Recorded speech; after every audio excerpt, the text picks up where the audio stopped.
Zweig Group invites all AEC industry leaders to the 2024 AEC Small Business and Entrepreneurship Forum, the premier event for small firms in the AEC sector. Experience innovative strategies and insights on May 21st, crafted by Zweig Group's industry experts. Engage in keynotes and interactive sessions focused on recruitment, retention, and business growth. Join Zweig Group for this unique networking opportunity and take your business to new heights. Secure your spot today and be part of the AEC industry's future. Visit zweiggroup.com for more information. The Zweig Group team looks forward to welcoming you.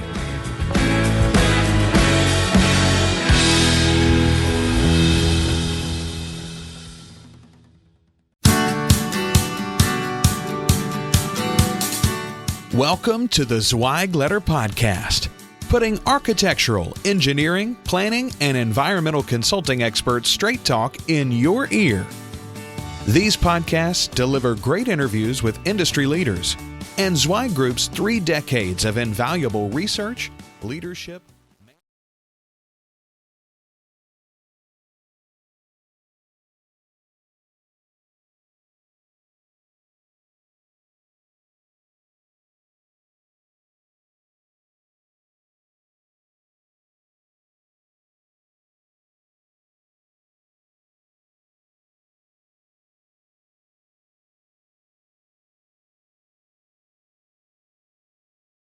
Hey folks, welcome to another episode of the Zweig Letter Podcast. I am your host, Randy Wilburn, and I am recording this intro from the road. I've been traveling a lot lately, doing a number of trainings, project management trainings, principal academy trainings, as well as doing some speaking events. And you can always check me out at Twitter and on Instagram at Randy Wilburn if you want to find out where I'll be speaking or where I will be meeting.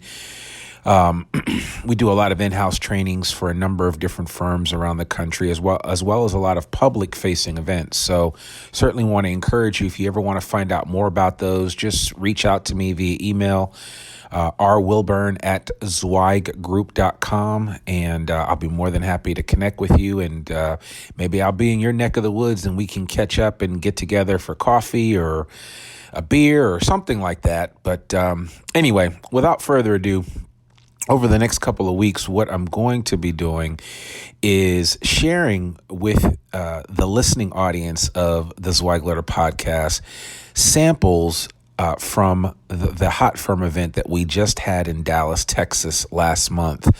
There were several breakout sessions that we had that were absolutely amazing. Some great content from some great people. And I'm going to break them down to you one by one each week over the coming few months. So they'll be interspersed between these breakout sessions as well as some brand new content for the Zweig Letter Podcast. So I think you'll enjoy it. This first episode that I have for you is a session that Mark Zweig did called QuestionMark. No pun intended, of course, but no, Mark took about an hour, actually exactly about 57 minutes. So this is a longer than normal podcast, but one that I think you'll get a lot out of. And he really tells the story of how he started Zweig Group. He talks about how he found success in the design industry as a management consultant and all the wonderful things that he's been able to do over the years, 30 plus years of being in business.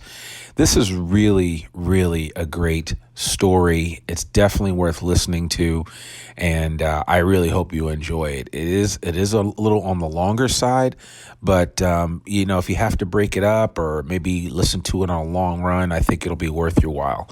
So check it out. The QuestionMark breakout session from Hot Firm 2018 in Dallas, Texas. Enjoy it, and hit me up online, hit me up on the Zweig Letter Facebook page, whatever you'd like to do. Let me know what you think about this particular episode, and I'll be back with you next week with another brand new, fresh episode of the Zweig Letter Podcast. That's all for now. Enjoy my buddy, my main man, Mark Zweig, as he shares how he started Zweig Group, and just a little bit about his glimpse of the industry over the past 30 years. I hope you enjoy it. Take care. I was saying to Randy, I said, I don't have a chair back here to sit. He said, well, you could sit in one of these chairs up front. And then I thought I'd look like Ken Blanchard. If you ever saw him, he was the author of 1 Minute Manager. And I was at an Inc. conference years ago. It was probably in the mid-'90s when I think it was about 1997. We were on the Inc. list in 96. So the conference would have been 97. And anyway, Ken Blanchard was a speaker, and he was so broken down. I was completely unimpressed with his philosophy when I saw the guy. I think he was like 3 years younger than me, and he looked like he was about 87 at the time. But anyway, so I don't know exactly what we're going to talk about today. We're going to leave that up to you all. I guess the premise of this is QuestionMark. We thought that would be a good name for an app. And we may develop that someday.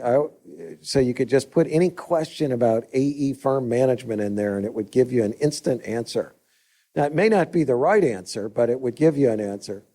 But no. So been doing this stuff a long time. I don't need to tell any of you.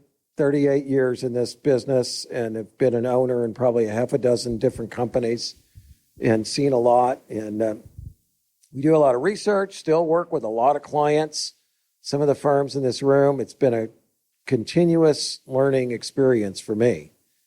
And then, for the last 15 years, I've also been teaching entrepreneurship at the University of Arkansas. And that's really been a great learning experience for me, is getting out of the AE business and seeing how other businesses do things, because we're a little bit behind in a lot of ways in this industry of ours. Our marketing stuff is while we get excited about some of it, a lot of it's been done by other industries 15, 20 years ago. Same thing with, some of the management practices that we're excited to put in place that have been used by other industries already many times over. I remember when TQM was the rage. And, it was Michael Baker Jr. hires TQM director, spending $2.8 million on TQM next year. And it was going to be the saving grace of everything in our business. And, of course, about 2 years later, nobody had TQM. And but the point of it was American industry figured out back in the 70s it didn't work so well. They had a bunch of meetings and nothing really changed. So it took us 20 years later to figure that out. But anyway, so it has been a good learning experience working with you guys. The best part about the AE business is the people. I always tell anyone who comes into our firm or comes from outside the industry or who goes to work in one of our clients' companies from outside the industry, I go, what you're going to figure out eventually is there may be other places you can make more money or that are more exciting, but you're going to work with some fantastic people, and those people will keep you coming back every day, because we do have such an honest and well-intentioned and creative and nice group of people that we all work with. If you don't really realize that, just go to work for a contractor for a while, and you'll quickly find out that things aren't so nice on the other side over there. Pretty ugly, really, in a lot of ways. It is a lot different, really is. So anyway, we'll just open up the floor to anyone, to any question or anything you want to talk about. Here's a round table. Let's just look at this as a round table discussion, and you're here with a lot of other people in this business who are successful. So we got a question from John McAdams. Yes, John. Oh, no. Okay.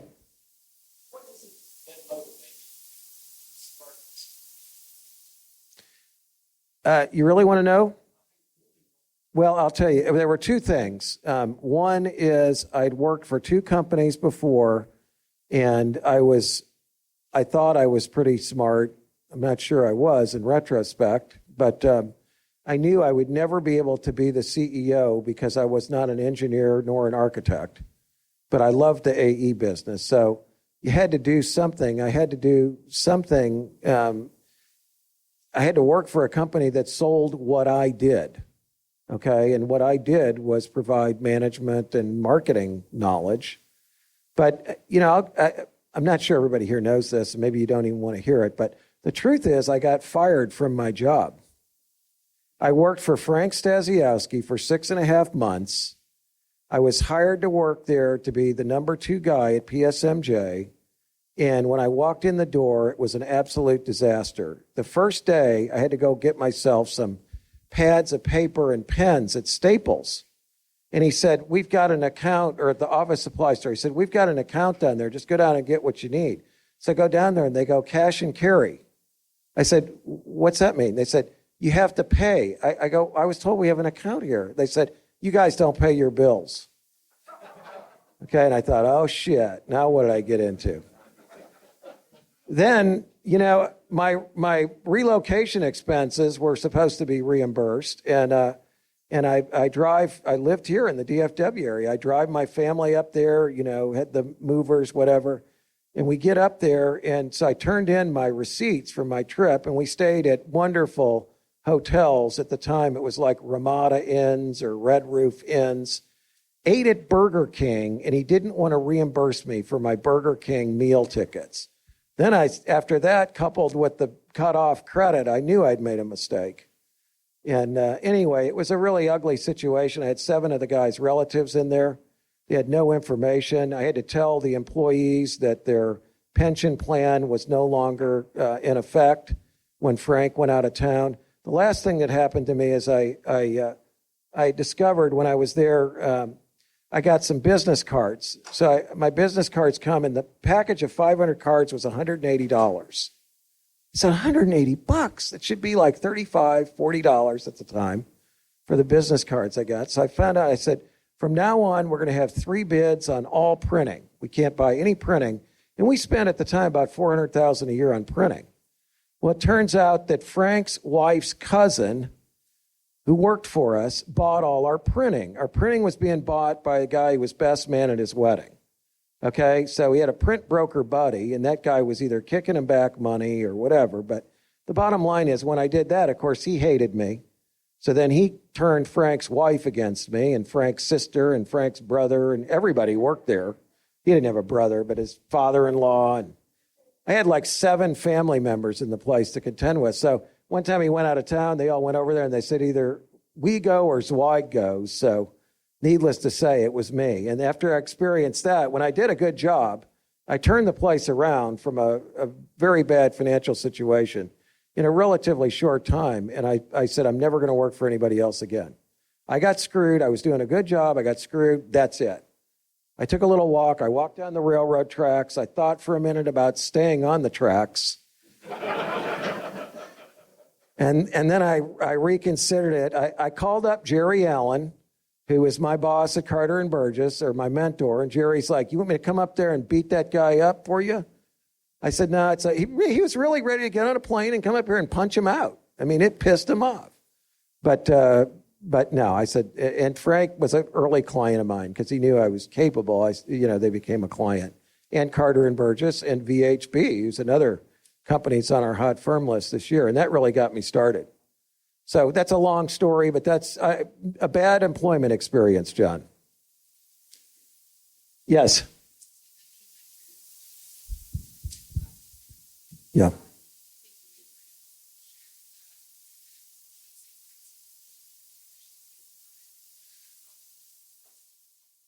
She said, I teach entrepreneurship. Are there any takeaways or key things that I might want to impart on the employees of a company to have a more entrepreneurial mindset?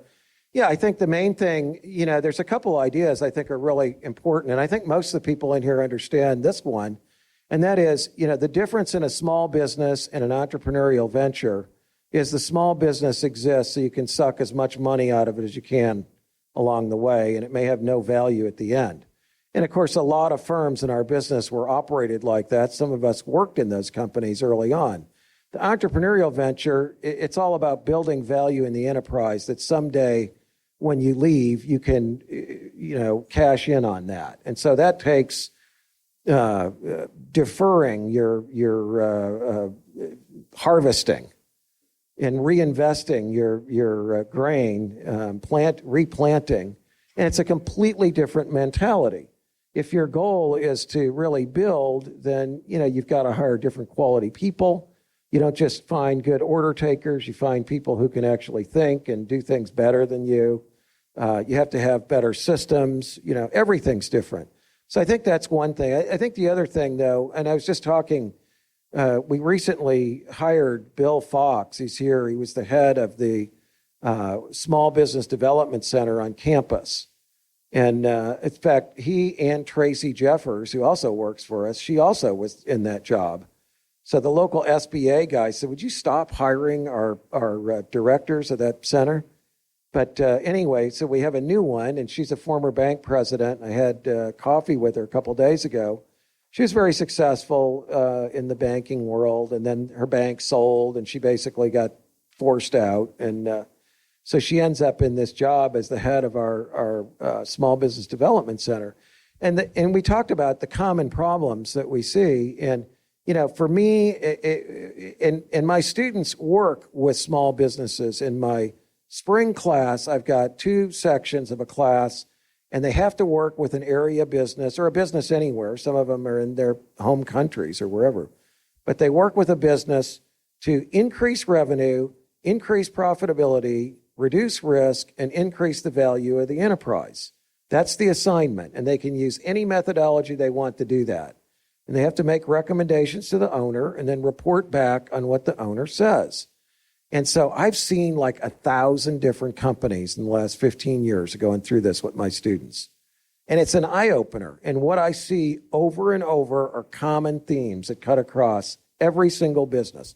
I've even had some work with engineering companies or architecture companies or medical practices, dry cleaners, miniature golf play. I mean, you could go on down the line. Liquor stores, restaurants, whatever, manufacturing companies.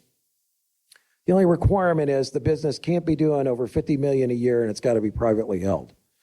So anyway, I see the same things over and over and over. The companies that are failing, the owners take too much money out of the company every single time. They don't spend enough money on marketing. They're always underfunding marketing. And they have horrible finance and accounting, so they don't even know what works and what doesn't. You can see these same 3 things. Usually all 3 of them are present in the companies over and over and over again. And they, and I could go on. They don't focus on their customer. That was mentioned by Ryan earlier about, client-focused business. We all say that. It's bullshit for most of us. But the truth is, it shouldn't be, because everything about that business should be designed to serve those clients. But you see this over and over again. I always like to tell the story. So one time, my last wife and I, it sounds like I've had a lot of them. I have had too many. Still paying for both of them. But so my last wife and I, we go out to the local Cajun place, and it's called Cafe Rue Orleans. And I call it Cafe Rude Orleans because the first time we went there, they were starting to close down, and the owner's like, no, go away, like this. I thought, oh, what? Close. It wasn't even like, gee, I'm sorry, we're closed. Just, no, go away. Anyway, so we waited 2 or 3 years. We go back there, and we had dinner one night. It was pretty good. You look around the room, everybody in there was a college professor. I think I knew all of them, okay? They were all like 40 to 60 years old, sipping white wine, getting ready to eat their crawfish etouffee and listening to Sade on the CD player that's coming through the speakers. So we're all sitting there. But anyway, the second time I go, they don't have a room for us. They said, you can go down to the bar and we'll call you when your table's ready. So the place is on 2 levels. It's got a ground level and it's got a second story. The restaurant's on the second story, but it's a very hilly site that it's on. You walk in it at the grade on the second story. So we go in. So anyway, I said, well, how do we get down to the bar? I thought, well, naturally there's a stairway in this place. You got to go outside. So it's cold and it's slippery, and my wife is like slipping down the parking lot in her heels as we get down to this bar down below. I expect to go down there and see other yuppies, drinking their white wine and listening to Sade. And instead, what's down there is a bar where there's a bartender who's about a 25-year-old guy smoking Marlboros, ashtrays, dirty ashtrays on every table, the game playing real loud in the background, crushed cans of Budweiser, okay, on my table. Nobody cleans it off. Nobody waits on us or anything. Finally, I go up there and I order some drinks. I said, I thought I'd gone into like some kind of a weird dimension change or something. This is not the same restaurant, is it? But it is, because they didn't understand who their freaking customer was. Then nobody was in this dump because all the yuppies would rather be upstairs. But, it's, do you understand who your customer base is? And I see it over and over and over with businesses.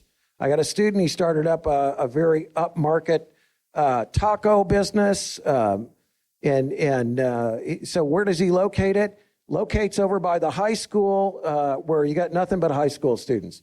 None of us go over there for lunch because it's a terrible location. He didn't think about where do the people that he's aiming at who will pay twice as much for a taco as you can get at the other taco places in town.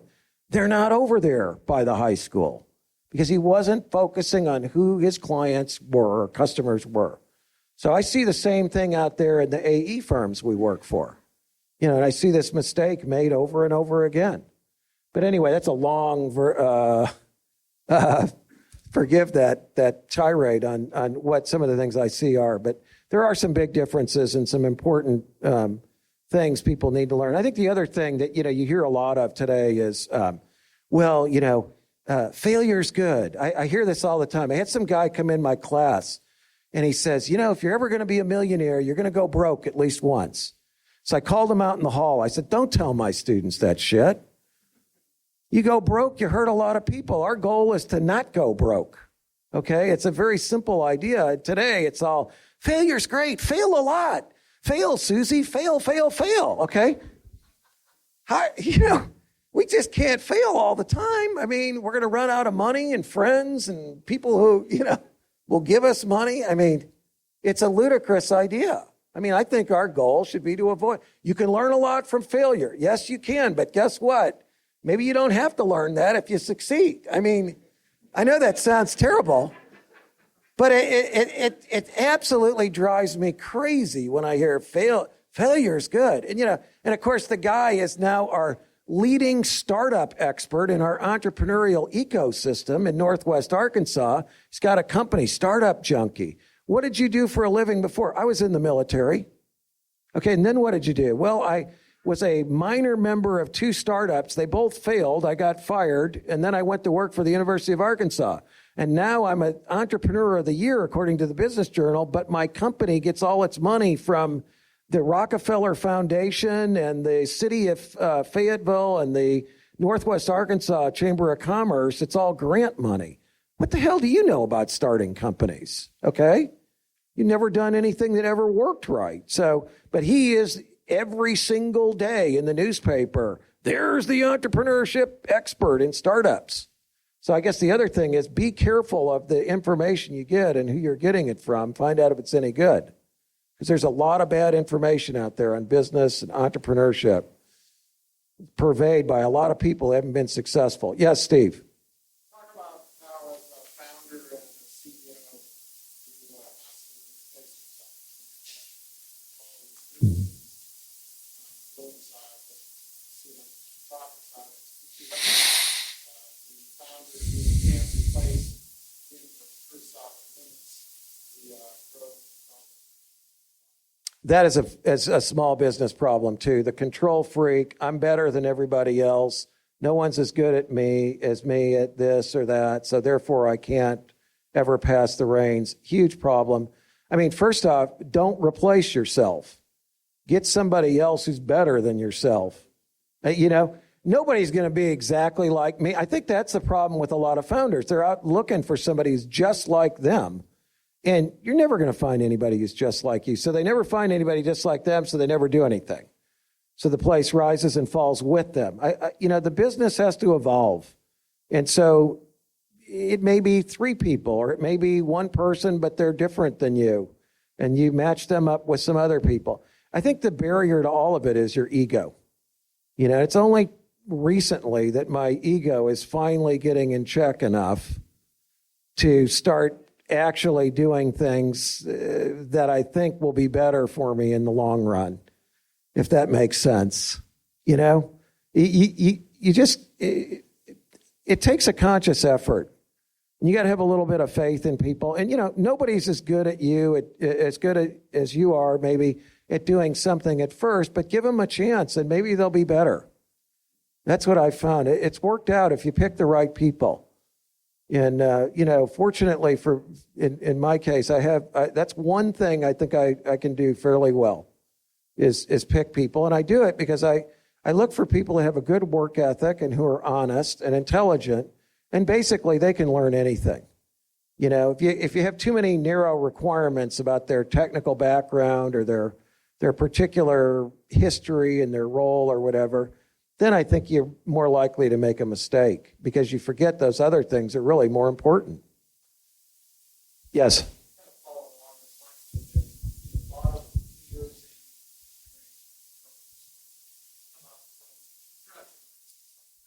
Sure.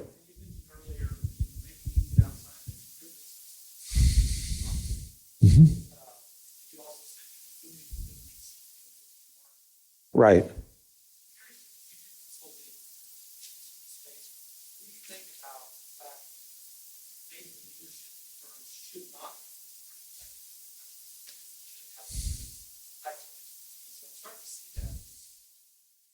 There have been firms that did it, and there have been a few that are successful firms.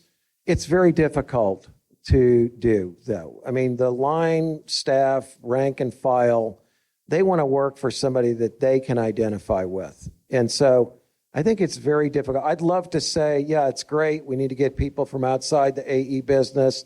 We should make all our CFOs and marketing heads or non-technical or non-designers the CEOs. But in fact, it doesn't work out that well most of the time, in my experience. There are some exceptions, but it's hard for those other people. It's hard to motivate those other people if they don't think you've been there like them doing what they do for whatever reason. That's been my experience. I mean, I saw, some years back, Skidmore, Owings and Merrill, SOM, a lot of you know who they are, They went outside the industry. They had this long search process. I don't think any of the partners got along well enough to pick one of their own for the job, even though as a several thousand person company, you would have thought they had some real talent there that could do it. So they go get this guy. He worked at GE. And he worked for, what was the, I want to say Westinghouse. What was the name of that guy who was so popular, management, pop psychology, pop literature. Anyway, so they were all excited because this guy, it wasn't Chainsaw L. Dunlop, but it was somebody else that is frequently quoted as a management expert. Who are you thinking of? Jack Welch. That's it. That's what I was thinking of. GE. Okay, yeah, that's right. This guy worked for Jack Welch. And so, he worked for Jack Welch. He knows everything about business. We're going to get this guy. That guy lasted less than a year. I mean, he got shot in the back by those architects. They had no respect for him at all. Okay? I mean, seriously, it's hard. It's real hard doing it if you're not one of them. Yes. Aaron?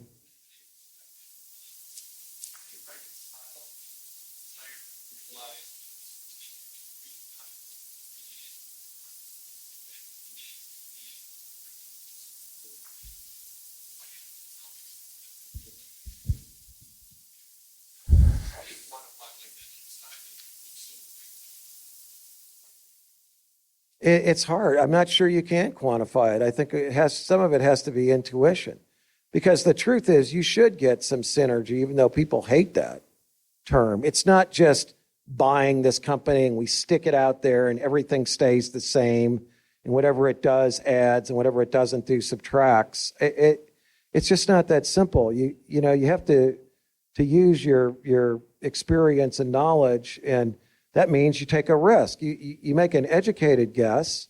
Most entrepreneurs don't really take a lot of risk. They feel pretty good about their analysis of the situation, but it's not all numbers. I don't know what else you can say. Although, you know me, I mean, I'm a big fan of buying cheap companies. I really am. I love cheap companies because I think they're easier to pay for. So I'm dead serious. I mean, you buy a good company, you pay a lot of money for it. The odds are the people are going to be less motivated. Either the owners are going to be less motivated because now they got a lot of money, or the employees will be less motivated because they perceive their opportunities have been cut off. Either way, they're going to be less motivated in many cases. So things don't work out, and then that long payback period gets even longer.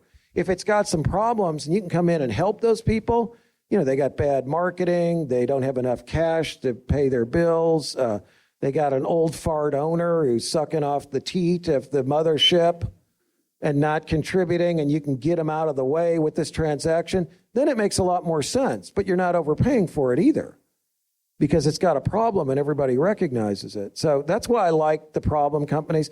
But I think in some of these small companies, you just have to feel good. How do you know if I hire somebody for $200,000 a year, they're going to work out? I don't know that. I mean, in a sense, some of these small acquisitions are just like an expensive hire. You just have to have a feeling that it's going to work out. And sometimes you're right and sometimes you're not. Hopefully you're right more than you're not. Ryan, you had something? Okay. I don't know. I can't tell you, but I bet it plays some really cool songs. Most of these do. In 38 years, what would you say are the top 2 or 3 things that you've seen change in how the industry is being? And then is that any guidance moving forward over the next?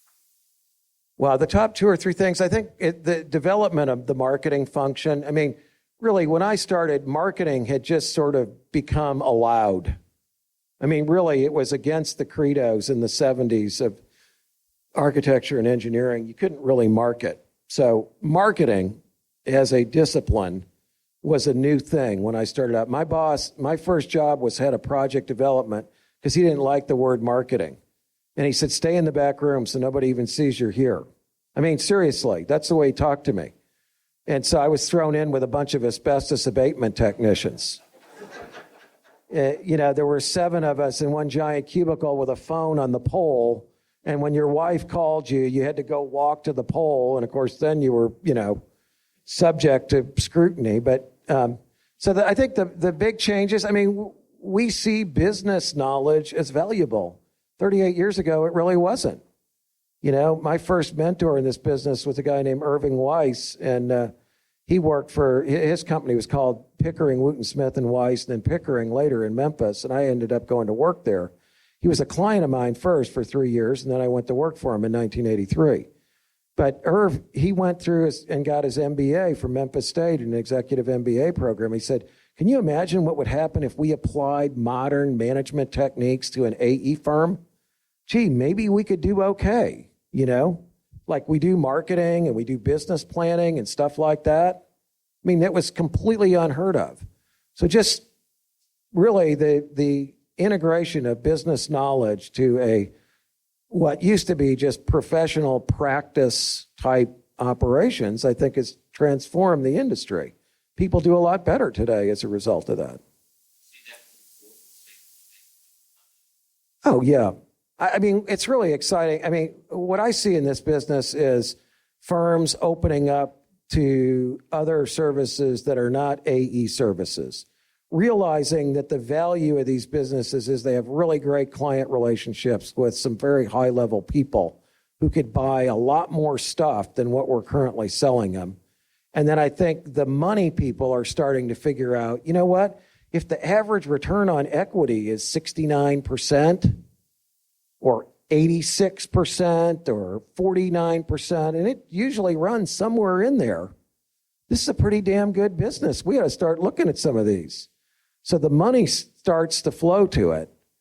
So I think that's going to be transformational. Then we can do more, maybe more experimental stuff. So I think our future is really bright, even though we may not just be grinding out plans and specs the same way we always did, and employing lots of people to do stuff sort of the dumb way, because we get paid that way, for grinding hours against the job. I think that's going to change. But I think you can see it right now. The people in this room are making more money than they ever have. The revenue per employee we just saw average is 150 plus, somewhere in there, and good firms 185,000 per head. That's a big change for this business. Yes. Yep.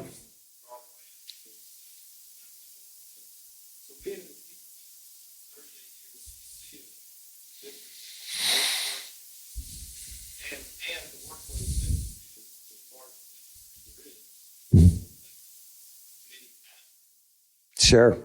Right.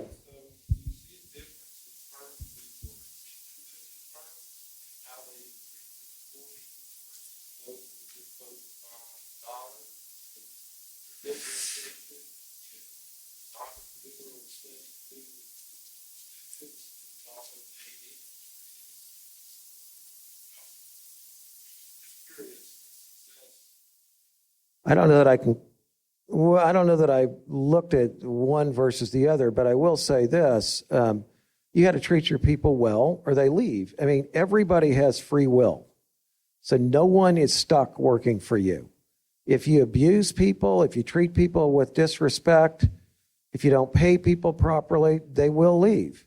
So, I think one of the things I see, to go back to the other industries and small businesses, they basically believe nobody should make any money but themselves. Now, there are some AE firms that operate like that too. I'll never forget, I had this client once. He was in Virginia. It was a great story. Had a very successful environmental consulting firm, had about 120 employees. By the time he calls me, he's got 30 employees. So it's going straight down the shitter. So I start looking at the numbers in this place, and you know what I find out? The top paid person in the company, now keep in mind, this was the 1990s, made $70,000 a year. He was paying himself $380,000. We couldn't afford to pay $380,000. So I said, look, Bob, whatever his name was, I said, we can't pay you $380,000 a year. Everybody's going to go, you're going to be done. But I need $380,000. What do you mean you need that? Well, I need $180,000 a year to live on, and then my cattle farm loses $200,000 a year. So I have to get $380,000. I said, look, nobody here cares about your cattle farm. Okay, soon you're going to be getting $0 a year. Not 180, not 380, nothing. And he did, of course, eventually fail because he wouldn't listen to me. So the greed factor, it is a factor. Money is not everything, but it sure makes people feel better and feel like you care about them. And so you can't be too cheap. You do have to talk to people. I mean, it's all stuff we know. I think a lot of it is just don't create a two-class society. If you look at AE firms, the biggest problem we have is the owners all hang out with each other. Owners go out to lunch together all the time. They go to the nice restaurants. They charge it to the company credit card. Everybody else is out there friggin' ordering in Jimmy John's and running down to, Subway, feeling like shit after they eat that. And then the owners come back in their company cars and park in the reserved spots after they just had a $100 lunch for three of them. And, you expect people to feel good doing that? That's, or the ridiculous palatial offices I see in some cases for the owners versus other people. I think back, there was an architecture firm that was based in New York and Albany. I went there. They had a building. It had 5 floors. In the middle was an elevator and stair core, and then it was on a hillside. So there were these 5 floors here, and then the other 5 were slightly below the 5 that were uphill. And so everybody was packed in like sardines into this building, except for the executive level, which was, of course, in the higher tower at the top floor. 3 guys, 3 secretaries. Okay, morale was horrible. And, you go, well, they shouldn't care about that. That's always the way it is. We always had those. We had those offices before the place got that crowded. There's any number of bullshit excuses. But the point is, it makes people feel bad, small, second class. I think we all have to think about these things all the time. Anything you can do to get rid of those kinds of things that make people feel that way is probably in your best interest. Yeah, Mike? 10 years ago, Mm-hmm. Yeah. extraordinarily dramatic to our industry. We feel we suffered, but certainly the impression that has generated today. How do you see that? What's good or bad about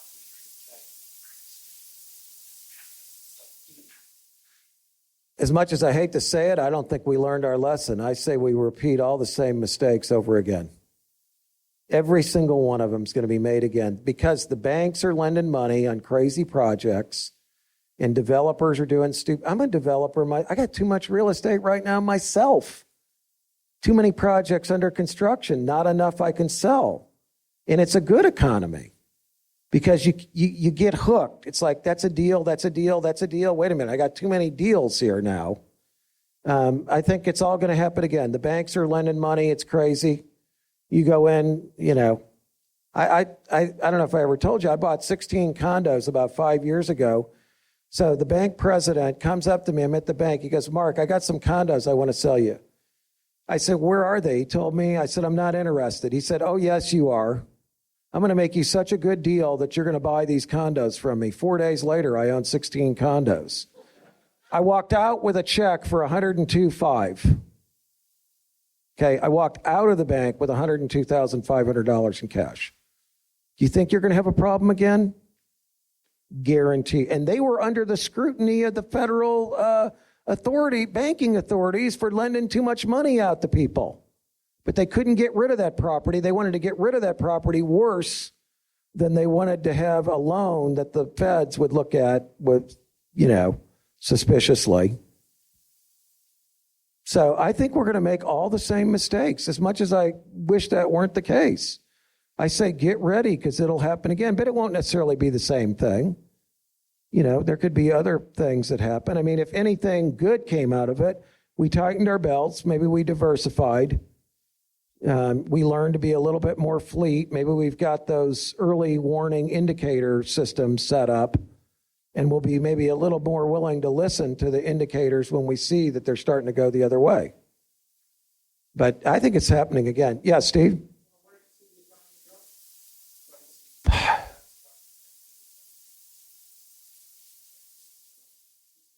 I don't know. I mean, I'm concerned. I wish I was more bullish than I am. I mean, it is really strong right now. There's no question about it.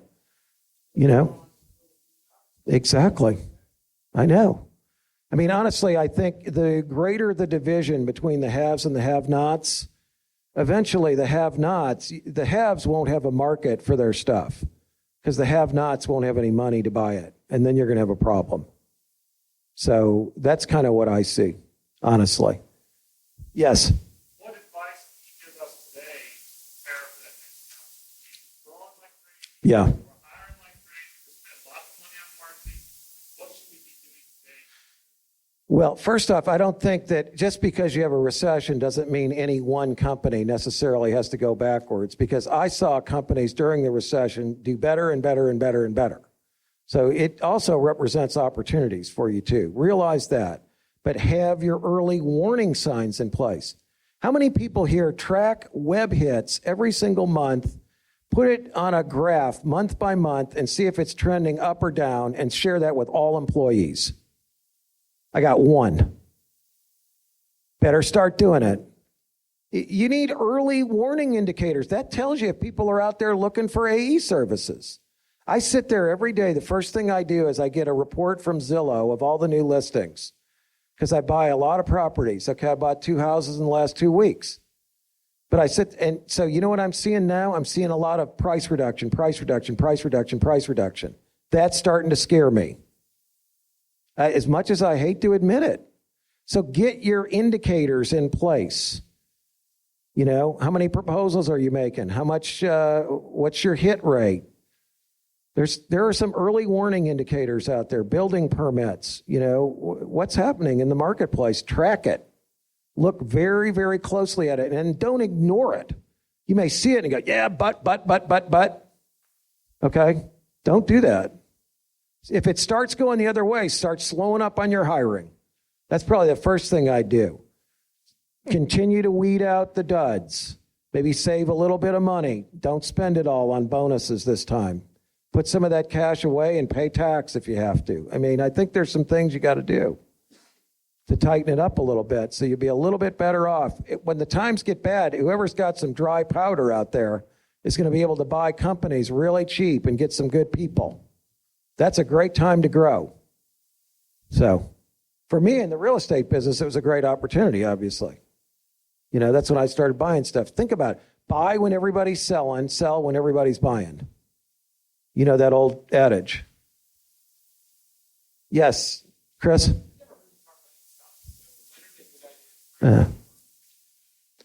Well, the thing about ESOPs are good if you've got a big founder or a big shareholder and you want to take that person out, you know, and on a tax preferred basis.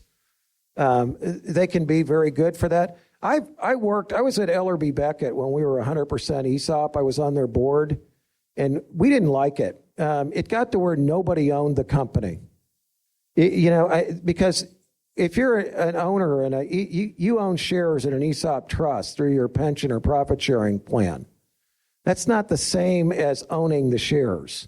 You own shares in the trust owns the company. So when everybody has these fractional ownerships, Seppi's got 0.7% and it's worth $23,000 and the value goes up by 20% next year. So now she's got 26.6 in her account. It's not life-changing for her. She's probably not going to want to make the sacrifices that she really needs to make to grow that company. I prefer to have some of the ownership concentrated in some people who could really have something if the place does well. I don't think it's quite the panacea. The ESOP advocates, though, are like religious fanatics. They can't consider anything else. You want to put an ESOP in every single company, and they'll tell you everybody's going to be more productive, and they make an average of 1% more profit or whatever than non-ESOP companies. I don't think it necessarily applies in this industry the same way it might if we were manufacturing bicycle wheels or something. I think it's a different kind of culture there. So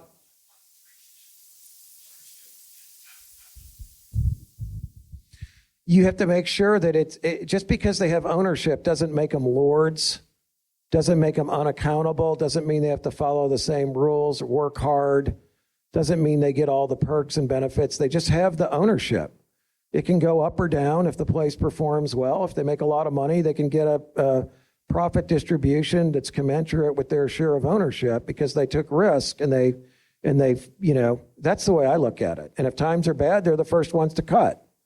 So I don't think it has to be a bad thing, but I do think it tends to be because people don't deal with it properly. That's my best answer for that. Yes, Jared?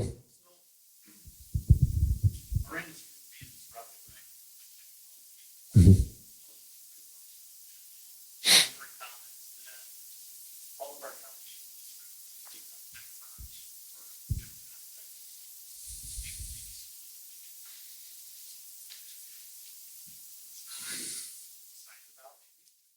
The evidence isn't there. Because as an industry, we just keep doing better and better. So, you hear these things and you hear people talk about it, but if you look at our performance, we all need people.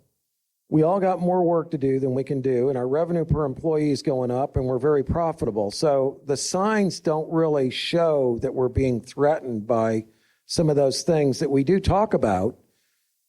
If we all have to be contractors, we ought to just give up right now.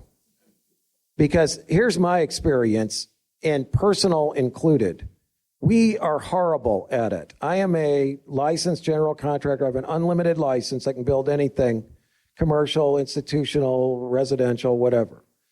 And you know what? I was totally unequipped for the contracting world. It's an outlaw industry. You're dealing with people who don't mind breaking the law every single day and doing things. And we come out of this ethical background that we come out of, and we get eaten alive. We don't go out there and beat on people the way they do. So it's very, very hard for us.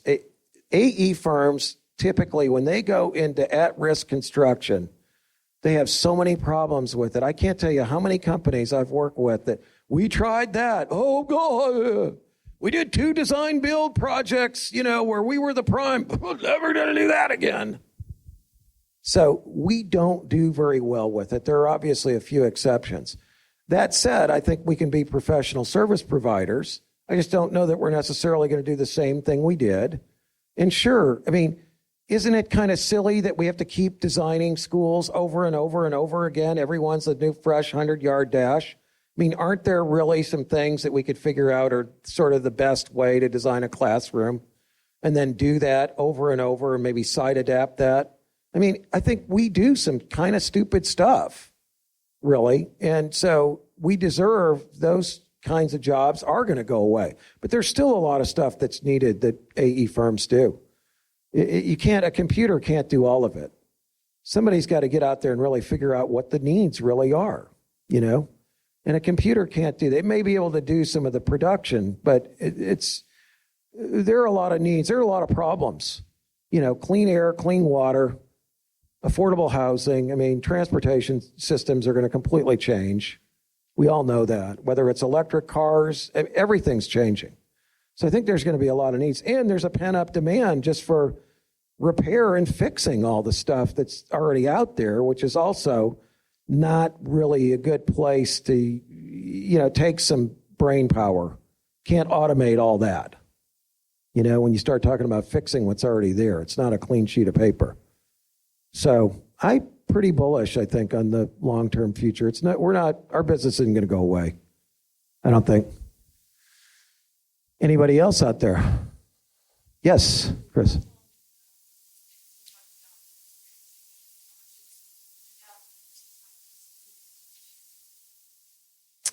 I'm a big fan of complete open book management on everything other than who makes how much money. As soon as somebody else finds out somebody else makes $2,000 more than they do, they're all pissed off. They could have been perfectly happy until then. So I'm a big, big believer in the open book management, educating the employees on how the place makes money or loses money, what's working, who's making money, who isn't. I think that's the way you have accountability. When it's all based on, well, I'm going to look at your numbers and nobody else sees them, and then I need to call you in and I need to give you trouble if you're not doing it, system will break down every time. Managers will never do that. And people don't care, or they do it, but there's no consequences. Where I work at the University of Arkansas, it's a great example. Get online, look at ratemyprofessors.com. Okay? I'm dead serious. We have, you're rated on a scale of 0 to 5. We have some professors that have a rating of 1.3 out of 5. They are adjuncts, meaning they are hired every year just to teach a class. And they're still there. So, and maybe their performance appraisal sucks. Don't think, by the way, the dean doesn't look at that, because I turned him on to it. He's like, holy cow. So you look, I was going back and forth via email, and then suddenly it switched to text. Why do you think that happened? Okay, because he wanted to say some stuff he didn't want recorded. He said, oh man, there's 2 problems there I just took care of. He was gone for like 15 minutes from our conversation and came back. No consequences at all from bad. So if your whole idea is all my managers hold people accountable, it's all bullshit. It will never happen. Make the numbers hold people accountable and the peer pressure far better. I don't like giving people negative feedback. Do you? I don't think most people do. So put it out there so it's obvious that they're not doing their job. I think it's a much healthier way to do it. Drives the performance of everybody up. Now, of course, it also forces you to do your job. I mean, if it continues to look bad and you don't do anything about it, then you're in trouble. Maybe if you're in trouble, you'll take action. Of course, the biggest problem today is the reason we don't get rid of duds is we don't have anybody better to replace them with, and we're all overloaded. That's the truth of it. So we tolerate non-performers. And, Chad touched on that, but it's a huge problem. You can't do it. You've got to ramp up your recruiting investment, and you don't spend any money on recruiting, as we know. 70 some odd % have no recruiting budget. So you don't build up the supply line. I used to call that supply side human resources management, to steal a term from Reagan, President Reagan. Supply side HR says, ramp up supply, you'll deal with your current staff a lot differently. You'll be a lot tougher and a lot more demanding. But no supply, everybody that shows up is a warm body. It's somebody's job I don't have to do. And I sure as hell don't need another one. I don't know about any of you. I got enough jobs to do right now. So, anybody else have anything you want? Yeah, John?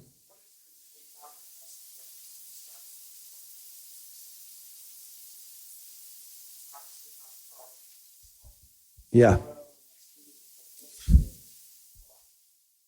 Co-ops and interns. Co-ops and interns. We got to get them before they go into the other industries that hire these people. Co-ops and interns. The sooner we get them working for us, it doesn't have to be a structured program from the university. We can just go hire people part-time if we want to, but give them a progressive experience, give them a little taste, and then we'll get some of them. They'll stay with us. It's the only answer that I know of right now. And the fact is, the data shows that people who co-opt and interned last on their first job about 2.5 times longer than people who did not. Because they don't have that shock, like, holy cow, I thought I'd be designing the Golden Gate Bridge, and instead all I'm doing is detailing cable connections on, whatever. Cable tray supports in a power plant or some damn thing. Okay, that's not serious structural engineering. I mean, this is what happens. But if they get a little taste of it early on, then they're much more realistic later, and they know what we're all about, and they start to appreciate some of the other aspects of our business aside from just high starting pay. I think people don't know how well people do in this industry. John? When I hear these people say, oh, engineers don't make any money, whatever. And I've taught in the School of Architecture too, and that was alluded to, about Noah's professor saying you'll never make over whatever.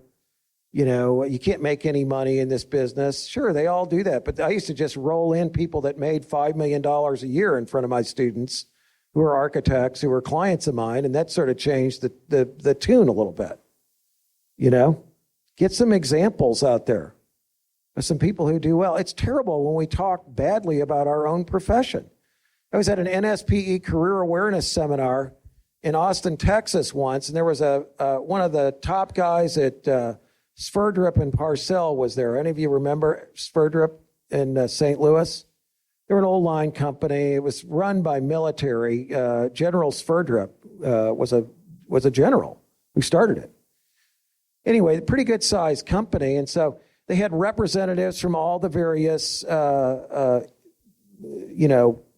sort of career paths that engineers could go into, higher education, government, industry, consulting.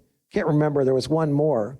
And so they all got to talk a little bit, and then there were students from all 50 states. This was a national meeting, who are the top students who belong to NSPE in their respective states. They were there. And this Sverdrup guy gets up, he says, if you ever want to drive a Cadillac, don't go into this business. And I thought, what an asshole. So when I got up there, I said, hey, look, I just want everybody to know I work for Carter and Burgess, and I'm driving a brand new Porsche outside. Come on out and see it. Okay, I mean, that makes me sound like an asshole, but there was a point to it. Okay, the point was you can do okay in this business, and that's a terrible thing to say to people. So we turn off all the best and brightest right away with this bitter old negative guy who doesn't do well himself or whatever and is pissed off at the world. It's terrible. Yes, Kevin? What are your thoughts, maybe, starting to respect all the significant acquisitions that are going on in consolidation of all the engineering firms, getting bigger and bigger and bigger?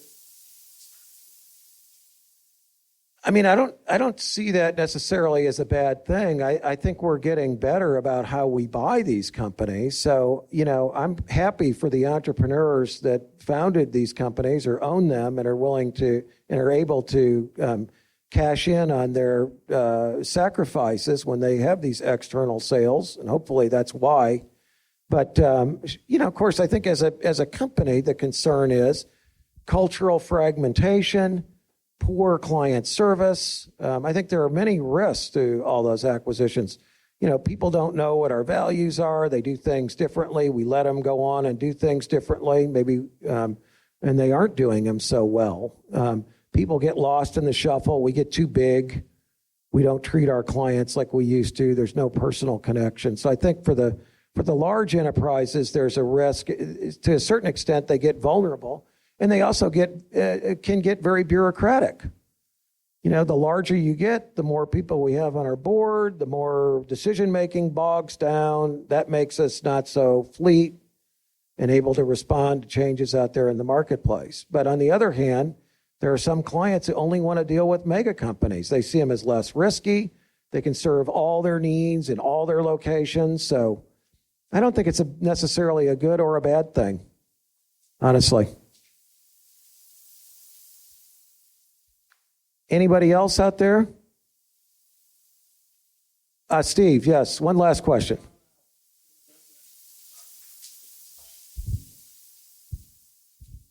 Man, that's true.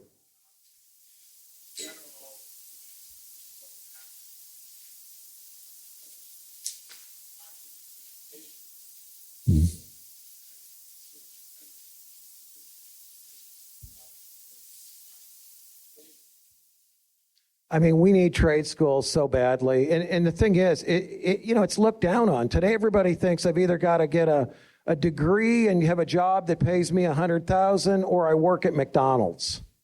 And there's nothing in between. And the fact is that there's this huge shortage, but the trade schools are going out of business.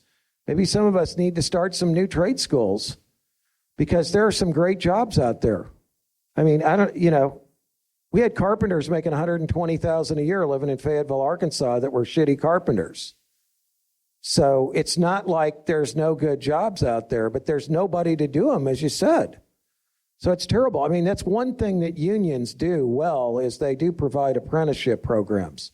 So if I was in St. Louis, I could call down to Union Hall and they'd send me somebody that, in theory, is reasonably competent because they've been through an apprenticeship program. So I don't know what else to, in Europe, it's not unfashionable to say, well, in 10th grade or whatever, we make the decision, we're going to trade school, we're going to university. I think it's, in our culture, it's looked down on and it's a shame. I think that's what this guy with the dirty jobs, Mike, whatever his name is, that's his big thing he pushes out there is, we need people to do these jobs. They're important. They're not all stupid people. And there's some good jobs. They're just different. Not everybody's geared to do white collar work. Some people are good with their hands. Doesn't mean we'd all be good plumbers either. My plumber makes over $200 a year though. Okay, so he does okay. He's really good at what he does.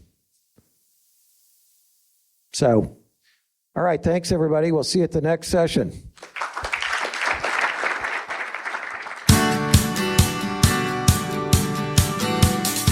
Thanks for tuning in to this Zweig Letter podcast episode.